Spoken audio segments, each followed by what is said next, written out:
বছরের পর বছর জেল খাটতে হয়েছে। উনি কিন্তু আমাদের ছেড়ে চলে যাননি, উনি কিন্তু ওনার দুই ছেলের সাথে চলে যেতে পারতেন। উনি বলছেন কি, আমার কোনো ঠিকানা নেই, বাংলাদেশে আমার ঠিকানা, বাংলাদেশের জনগণই আমার সন্তান। তাহলে এই পরিবারটা দেখে সব সময় যখন দেশ কঠিন একটা সমস্যায় পড়ে এই বাংলাদেশে, তখনই কিন্তু এই জিয়া পরিবার, জাতীয়তাবাদী পরিবারটাই সবসময় এই দেশকে সেই ক্লান্ত লগ্ন থেকে উদ্ধার করার চেষ্টা করে। দেখেন আমাদের ভারপ্রাপ্ত চেয়ারম্যানের কথায় আসি, উনি কিন্তু 17 বছর লন্ডনে থেকেও এই বাংলাদেশকে ঐক্যবদ্ধভাবে আমাদের সবাইকে কিন্তু ঐক্যবদ্ধভাবে রেখেছে এবং দেশ ও জাতির কল্যাণের জন্য উনি কাজ করে যাচ্ছেন। আমরা এই কথাই বলবো, বাংলাদেশের জাতীয়তাবাদী শক্তি হচ্ছে আপনি আমাদের সবার শক্তি।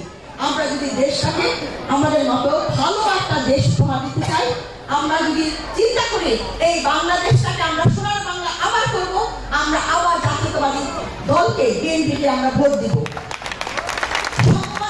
আল্লাহ রাব্বুল আলামিন, আমি আপনি চাইলে নেতা হতে পারবো না। এখানে সাজ্জাদ মিরাজ আছে, রশদ আছে, আমি আছি, আমাদের সাধু ভাই আছে, আমাদের যতন পাশা পাবে, আমরা কিন্তু সবাই আঞ্জু ভাই, আমরা সবাই নমিনেশন চেয়েছিলাম এই 14 আসনের জন্য।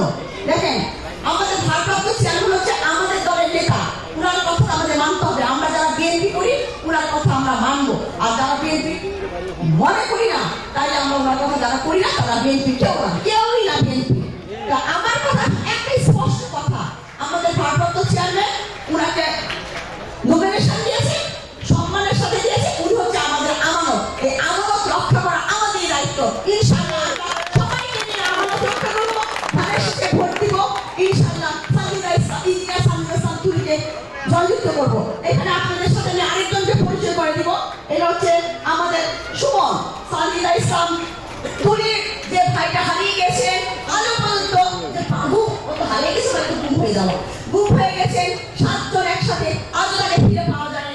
এই হচ্ছে সান্দিদা ইসলাম তুলির ভাবি, সুমনের বউ।